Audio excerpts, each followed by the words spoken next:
Bab 042. Bagaimana nak Aska, apa kau sudah siap? Tanya Abah Zahra yang akan menikahkan mereka.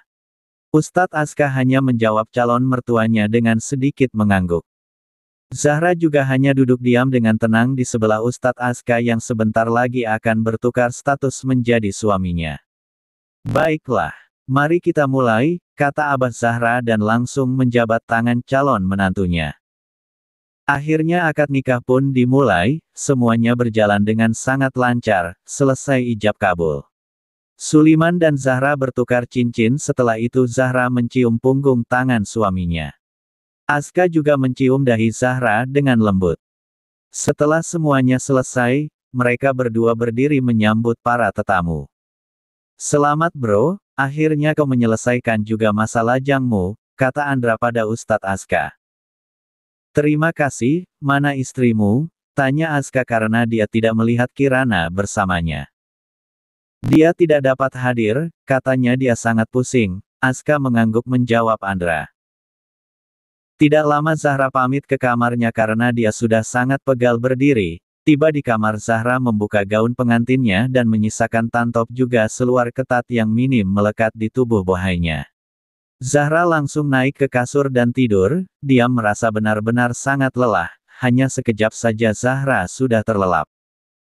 Zahra juga hanya menghambur-hambur baju nikahnya di kamar, juga beberapa barang lainnya berantakan di meja rias. Setelah 2 jam berlalu Zahra masih setia dengan tidurnya. Nak Aska, mana istrimu? Tanya Buksari. Tadi dia izin ke kamar Bu. Jawab Aska. Ya sudah, acaranya juga udah selesai, naiklah ke kamar istrimu, kata Buksari yang tidak enak pada menantunya karena Zahra malah meninggalkan suaminya dan tidur di kamar. Baik Bu, jawab Aska tersenyum kemudian melangkah naik ke lantai atas, tiba di pintu hadapan kamar Zahra. Dia ragu ingin membuka pintu kamar tersebut karena tidak dipersilahkan masuk oleh tuan punya kamar, walaupun Zahra sudah sah menjadi istrinya, tetap saja dia merasa ragu. Perlahan Ustadz Aska mengangkat tangannya untuk memutar nok pintu. Ceklek. Ustadz Aska membuka pintu kamar Zahra yang sudah menjadi istri sahnya beberapa jam yang lalu, dia melangkahkan kakinya dengan perlahan masuk ke dalam. Tiba di dalam kamar Zahra. Ustadz Aska menggeleng melihat kamar Zahra yang berserakan kemana-mana. Zahra juga tidur sangat pulas di kasurnya dengan tubuh yang terpampang bebas. Zahra bahkan tidak memikirkan Aska yang akan masuk nanti ke dalam kamarnya. Lagi dan lagi Ustadz Aska menarik nafas dalam melihat kelakuan Zahra yang sama sekali belum bisa menjadi istri. Aska melangkah mendekati Zahra mengangkat kepalanya dan memakaikannya bantal. Karena Zahra tidak menggunakan bantal, juga tidak lupa menutup tubuhnya dengan selimut, merapikan rambut pirangnya agar kulit kepala Zahra tidak sakit karena menindih rambutnya sendiri. Bagaimana bisa ada wanita yang seperti ini, jorok sekali. Batin Aska mengedarkan pandangannya di kamar Zahra. Aska melangkah mencari bakul, setelah menemuinya, dia langsung mengisi semua barang-barang Zahra yang berserakan di lantai, juga tidak lupa merapikan barang-barang Zahra yang berada di meja riasnya, karena semuanya berantakan. Bagaimana aku bisa terjebak menikahi wanita sepertinya? Batin Ustadz Aska. Sudahlah Zaka, jangan terus mengeluh, itu sangat tidak baik. Allah tidak menyukai manusia yang suka mengeluh, mungkin ini bentuk ujiannya padaku. Tambah Ustadz Aska dalam hati. Dia juga merasa sangat lelah. Setelah merapikan kamar Zahra, Ustadz Aska menuju kamar mandi membersihkan tubuhnya, setelah itu dia mengganti pakaiannya yang sudah berada di kamar Zahra. Melangkah dengan ragu ke ranjang Zahra, di kamar Zahra tidak memiliki sofa, hanya ada meja belajar juga meja rias Zahra. Zahra memang tidak suka jika kamarnya terlalu banyak isi di dalamnya. Aska merebahkan tubuhnya di kasur Zahra, dia juga merasa ragu untuk berbaring di sana, tapi dia memang sangat lelah, beberapa saat Ustadz Aska juga sudah masuk ke dunia mimpinya. Samar-samar telinga Ustadz Aska mendengar suara azan isyak. Dia membuka matanya dan merasa ada sesuatu yang menimpa wajahnya. Aska mengangkat kaki Zahra yang berada di pipinya dengan kepalanya berada di pinggir kasur. Aku tidak yakin apa dia benar seorang wanita, gumam Ustadz Aska sedikit kesal dengan Zahra yang tidur seperti bermain bola di ranjang. Aska turun dari kasur bersiap untuk sholat isya. Ini pertama kali dia tidak ke masjid. Karena ketiduran. Lagi pula dia sedang di rumah keluarga istrinya. Selesai berwudu Aska menghampiri istrinya untuk membangunkannya untuk sholat. Zahra, bangun. Sudah masuk waktu sholat Zahra. Aska sedikit mengguncang tubuh Zahra. Zahra yang merasa jika seseorang membangunkannya, bergerak mencari posisi nyaman. Nanti saja aku sholatnya Bu. Aku mau tidur dulu, kata Zahra dengan suara seraknya. Zahra bangun, Aska semakin mengguncang tubuh Zahra. Zahra perlahan membuka kelopak matanya melihat samar-samar Ustadz Aska. Dia menggosok matanya kembali melihat suaminya dengan jelas. Zahra terdiam berpikir sebentar. Dia heran kenapa ada Ustadz Aska di kamarnya. Dia berpikir jika dia sedang bermimpi. Perlahan Zahra mulai teringat jika siang tadi dia baru saja melangsungkan pernikahan dengan pria yang sangat tampan di hadapannya sedang menggunakan kurta berwarna hitam. Zahra memperhatikan lengan Ustadz Aska. Dia mendudukkan dirinya kemudian menarik lengan Ustadz Aska dan menyamakannya dengan lengannya. Aska menyerjit heran dengan tingkah Zahra. Pak Ustadz ternyata jauh lebih putih dariku, kata Zahra tersenyum manis melihat suaminya yang menggeleng melihat sikap kekanakannya. Sudah. Terlalu banyak drama. Bangun. Bersiap untuk sholat. Waktu sholat sudah lewat 10 menit Zahra, kata Ustadz Aska melihat arloji di tangannya. Nanti saja aku sholatnya Pak Ustadz. Aku ngantuk. Zahra kembali membaringkan tubuhnya. Dia memang sudah lama tidak pernah sholat, tentu saja kedua orang tuanya tidak mengetahuinya, juga termasuk kakaknya. Aska melangkah mengambil korek api yang berada di meja belajar Zahra. Dia kembali mendekati Zahra kemudian menghidupkan korek tersebut dan membakar ujung jari Zahra yang berada di pinggir kasur. Ark, teriak Zahra bangun dari tidurnya dan meniup-niup tangannya yang kepanasan. Apaan sih Mas? Kenapa aku dibakar? Marah Zahra tanpa sadar memanggil Ustadz Aska dengan sebutan, Mas. Panas? Tanya Aska santai menatap istrinya yang seperti telanjang saja di hadapannya dengan pakaian minim dan melekat di tubuhnya. Ya iyalah panas. Pakai nanya lagi, ketus Zahra. Ini hanya panas dari 1/69 panasnya api neraka. Aku juga belum menaruh ini di jarimu sesaat pun, kata Ustadz Aska masih santai tapi mengandung makna mendalam. Zahra tertegun mendengar ucapan suaminya. Benar apa yang dikatakan suaminya itu hanya panas dari 1/69 panasnya api neraka. Dan dia sudah sangat lama meninggalkan sholat. Gelek. Zahra menelan salivanya dengan susah payah membayangkan gambaran-gambaran api neraka yang sering dia dengar dan pelajari dari dia kecil. Wajah Zahra berubah jadi pucat pasi dan bergidik ngeri. Sebentar. Aku bersiap dulu. Zahra buru-buru berlari ke dalam kamar mandi dan membersihkan tubuhnya bersiap-siap untuk sholat setelah sekian lama dia tidak pernah sholat. Melihat Zahra yang lari ketakutan masuk ke dalam kamar mandi. Aska melengkungkan senyuman tipis di wajah tampannya yang memperlihatkan kedua lesung pipinya. Dasar, gumamnya menggeleng masih tersenyum. Setelah Zahra siap-siap, Zahra sholat bersama berjemaah bersama suaminya. Zahra mencium punggung tangan suaminya setelah selesai sholat, kembali membaringkan tubuhnya di sejadah tanpa membuka mukena yang dia pakai. Zahra merasa sangat malas hari. Ustadz Aska berdiri mengambil Al-Quran yang berada di kamar Zahra. Kemudian kembali duduk di dekat Zahra yang berbaring dengan malas di lantai sambil menutup kelopak matanya. Bangun Zahra, kata Aska. Zahra tidak bergerak dari tempatnya. Zahra, suara Ustadz Aska sedikit meninggi memanggil istrinya. Zahra mendudukkan dirinya dengan malas. Apa lagi sih, ketus Zahra? Berbicaralah lebih baik Zahra, tegur Aska dengan sikap Zahra yang sering ketus padanya. Baiklah suamiku yang tampan, yang menggoda, Dan yang mulai cerewet seperti emak-emak, ucap Zahra lembut dengan suara meledek suaminya. Aska tidak peduli dengan ledekan Zahra. Dia menyimpan Al-Quran di hadapan Zahra. Baca, buka surah 5, ayat 1-82.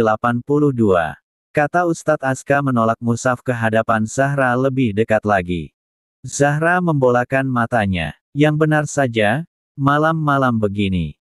Protes Zahra kesal pada suaminya. Ya sudah, habiskan saja satu surah itu, tambah Aska karena Zahra memprotesnya. No, no, no, baiklah. Ayat 1 sampai ayat 82. Kata Zahra mulai membaca bismillah dan membuka mushaf di hadapannya tapi bola matanya menatap tajam pada suaminya. Atau diganti saja surahnya.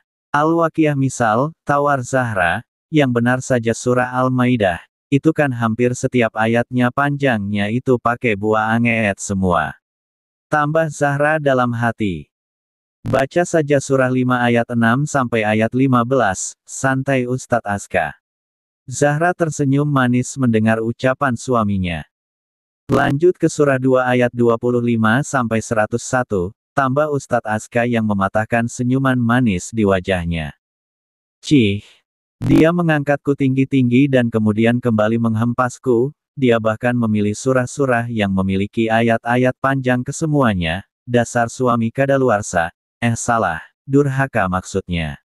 Batin Zahra geram melihat suaminya, tapi dia juga tidak berani membantahnya. Ya sudah, surah yang awal saja, lemas Zahra. Aska mengangkat bahu dengan acuh, terserah, katanya dengan santai mengambil ponsel dan memainkannya di hadapan Zahra yang membuat Zahra bertambah kesal. Aska memang sengaja memancing kekesalan istrinya. Zahra mulai membaca Al-Quran dimulai dari ta, auts dengan menggunakan irama santai, ros.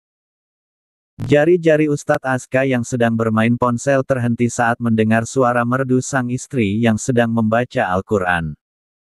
Dia hanya menggunakan irama ros, yang biasa digunakan para pemula. Tapi suaranya terdengar sangat merdu. Batin Ustadz Aska.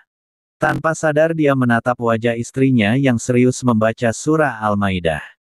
Ustadz Aska menarik tipis kedua sudut bibirnya melihat Zahra yang tidak membantah untuk membaca Al-Quran walaupun dengan dipaksa. Keesokan harinya, selepas sarapan bersama keluarga istrinya, Aska duduk santai di halaman belakang melihat pemandangan yang asri. Abah juga kakak Zahra sudah berangkat bekerja. Zahra dan Ustadz Aska memang masih memiliki libur selama 3 hari, tentu saja disuruh libur oleh kedua orang tua mereka. Sayang, kata Zahra menghampiri suaminya dengan gaya seperti wanita penggoda. Aska melihat ke arah istrinya, dia tahu pasti Zahra menginginkan sesuatu dengan tingkahnya itu. Ada apa lagi? Kata Ustadz Aska kembali melihat lurus ke depan, pelan-pelan dia mulai hafal dengan semua tingkah menyebalkan istrinya.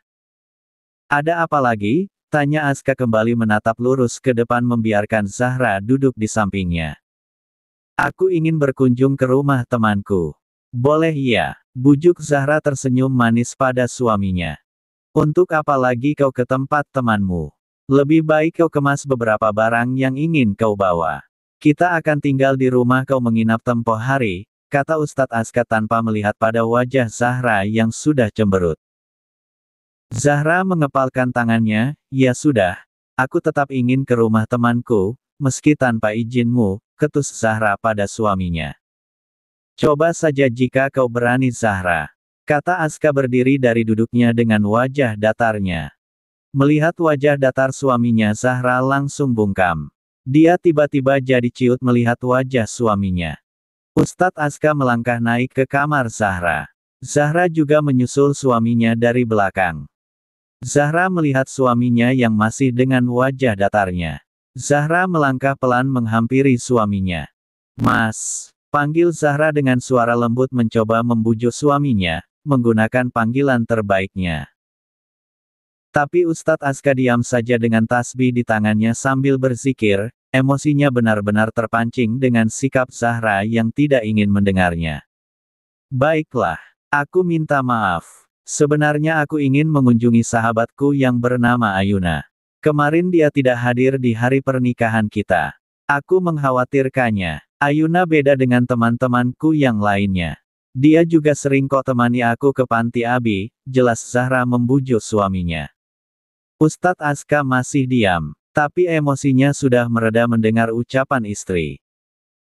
Melihat wajah suaminya sudah tidak sedatar tadi, Zahra kembali meneruskan ucapannya, gimana jika Pak Ustadz temani aku saja, agar Pak Ustadz tahu jika aku tidak bohong, ajak Zahra pada suaminya.